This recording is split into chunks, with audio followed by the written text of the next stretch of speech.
Wow. 100 subscribers. I'll be honest, I was not expecting to get here that fast. I mean, I swear I was at 70-something, like, not even halfway through January, and yet, here we are. I think I have Literaturedevil to thank for that. I got a lot more attention from his tweet about my last video on Marysue than I was initially expecting, and the kind words are definitely appreciated. I'm glad that EFAP guests are watching some of my videos, even if they don't always agree with what I'm saying. I think it speaks volumes for how close I am to narrowing down the genre of my channel. And it must mean I'm doing something right if these guys think my content is worth watching, but I still didn't have time to plan the thing I wanted to do when I reached 100 subs, so instead, I'll just make a follow-up response to the Marysue video. As much as I wanted to stick with what I was originally planning, I think this is for the best. That last video was admittedly kinda rushed, and I mostly put it out only so I had something for my channel's 1-year anniversary. I still stand by virtually everything I said, but much of it could be reworded to sound better, which is why I wanted to take my time with this video so that I was certain about everything that I put into it. But let's get right into it. I guess the first thing I should clarify is the exact definition I use for the Marysue. For me, there are 2 criteria that must be met for a character to be a Marysue. First, they must be written with overwhelming favoritism from the plot. This favoritism can come as a result of how they, as an individual character, are written, or how the world and other characters react to them.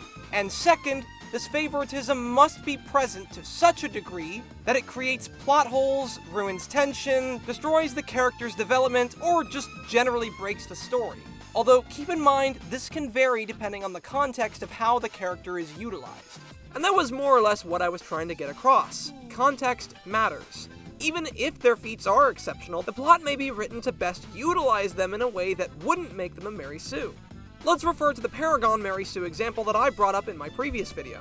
This Marysue's problem is that it removes the need for growth. They're not only always morally right, but they're also always right in general, because there was never anything wrong with them in the first place. They're the same at the end of their journey as they were at the beginning, and the journey is now completely pointless because the need for personal growth is non-existent.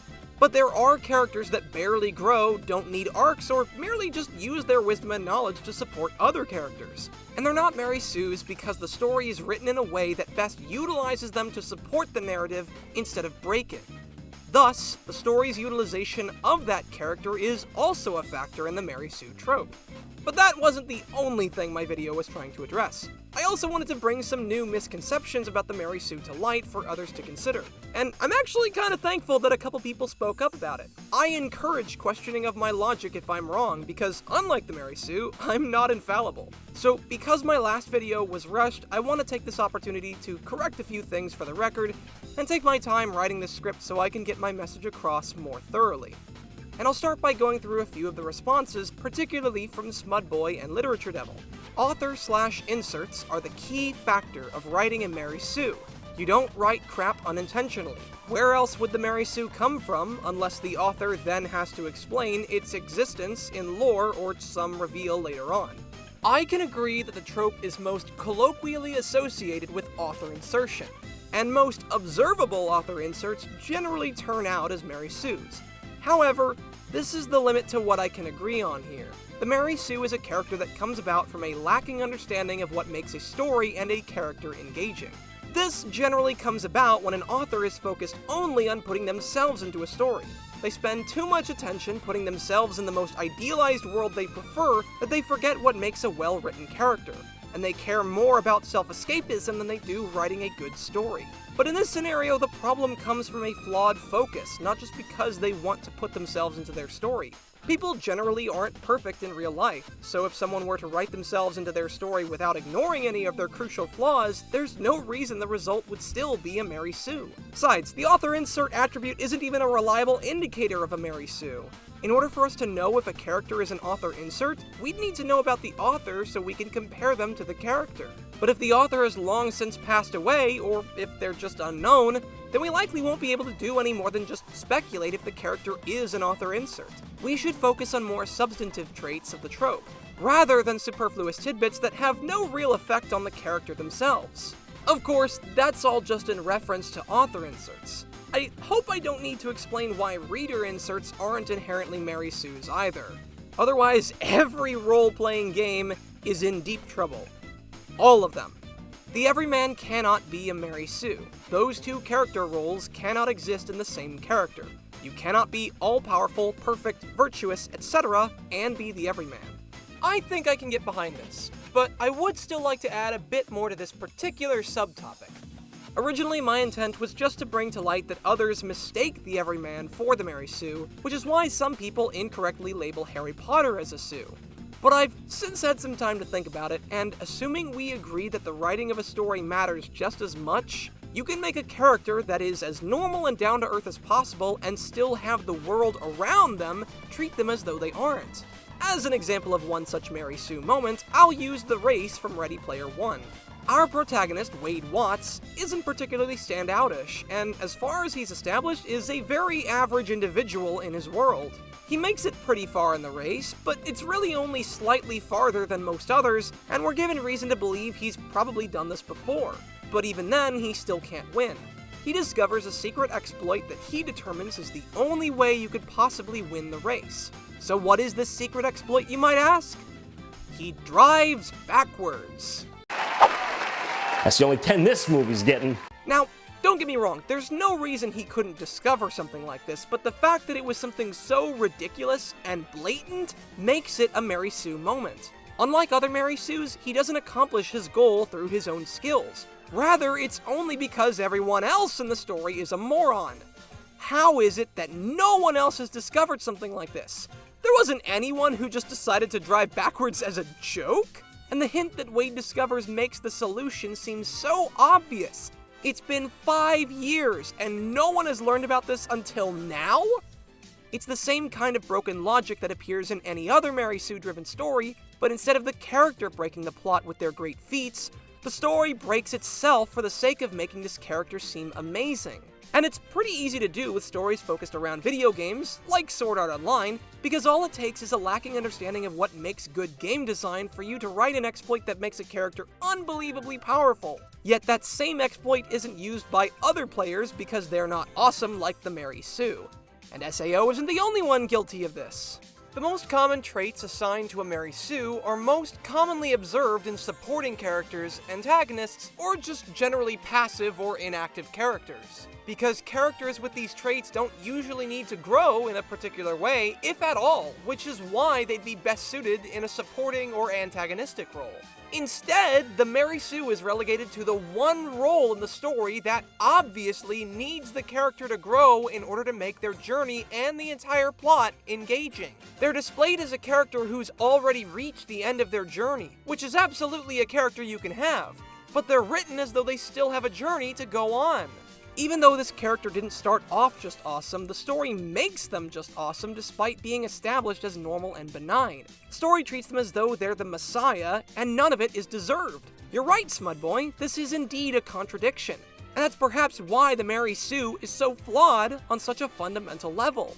This Marysue doesn't earn their skill sets, they don't deserve the admiration they receive, they don't grow to warrant the wisdom they possess because they're as ordinary as you can imagine, but the story still gives them these things regardless.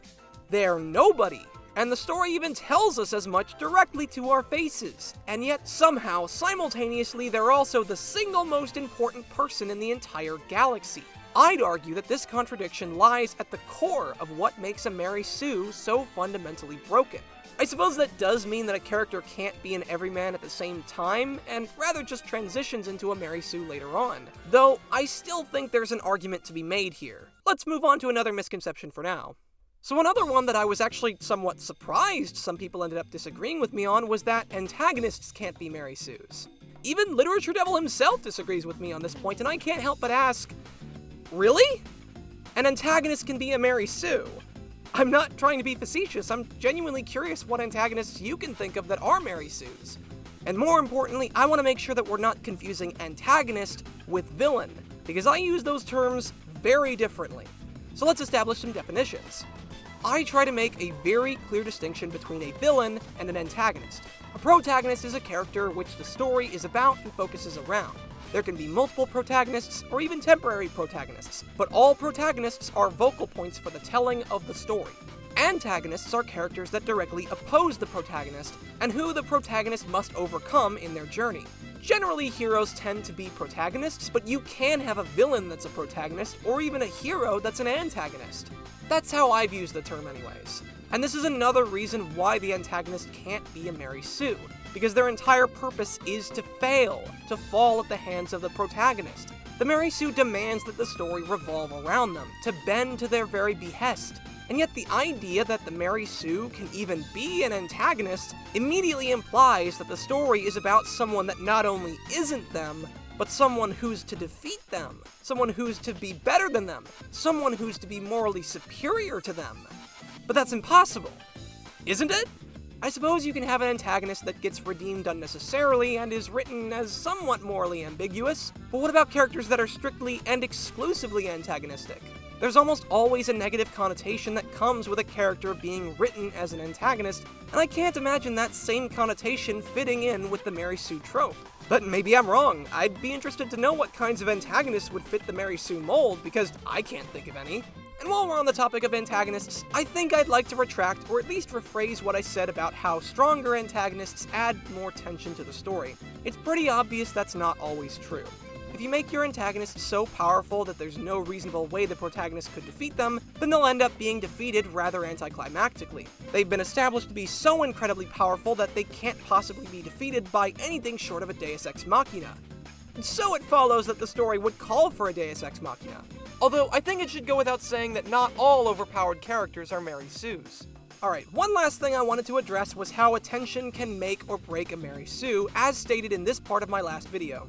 No character, no matter how perfect they may be, can be a Marysue so long as more attention is garnered to another. I'm not sure if I still stand by what I said explicitly, but I do want to reiterate what I was trying to get across. The Marysue is a product of poor writing. It's not just a poorly written character in what could be considered a well-written plot without them. There are characters that are close to being Marysues, but don't become one. And a lot of that has to do with how they're utilized in the story. The problem with a Marysue isn't just because they don't deserve all the things that they have. If a character is too powerful, then they'll invalidate the conflict. If they don't have flaws, they'll invalidate their journey. And if they're loved by everyone, then it will make it that much harder to create genuine conflict. These problems are present even if they deserve the things they have. And they all come as a result of the world revolving around the Marysue and bending to them. But what if the story didn't revolve around them, and instead focused on someone else? This is why I believe that Mary Poppins isn't a Marysue, because the story isn't about her. And why should it be? Mary Poppins has nothing to learn, nothing to improve on, no tragic flaw, and thus no journey to go on. But the same cannot be said about the other characters around her. Mary Poppins plays the part of the mentor figure, or nanny figure, I guess. And there's no better role for such a character. Mentors aren't displayed with any major flaw to work on. They're the best at whatever they do, and they're often praised by those around them because of that. So these characters would be much better suited helping other less flawless characters. And as a result, the focus of the story is redirected to someone else. How the character is utilized matters far more than how they are written alone. That is what makes a Marysue. So yeah, happy triple digits everyone. It was a long time coming, but we did it. Let's see if we can make it 200 by next year.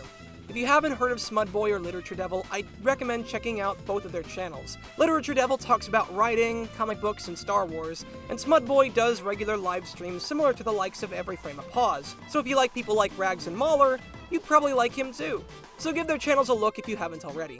I don't know if this video seems a bit redundant, but hopefully my next video will be out sooner than it took me to make this one. I just wanted to clarify a few things because I wasn't sure how well thought out my last video was. And of course, I encourage critique of my video and the ideas presented therein. If you're a part of EFAP's Discord far, far away, I'm always up for a chat, so feel free to @ me if you ever want to talk. And to all 100 plus of you, you guys have an excellent day, and stay platinum.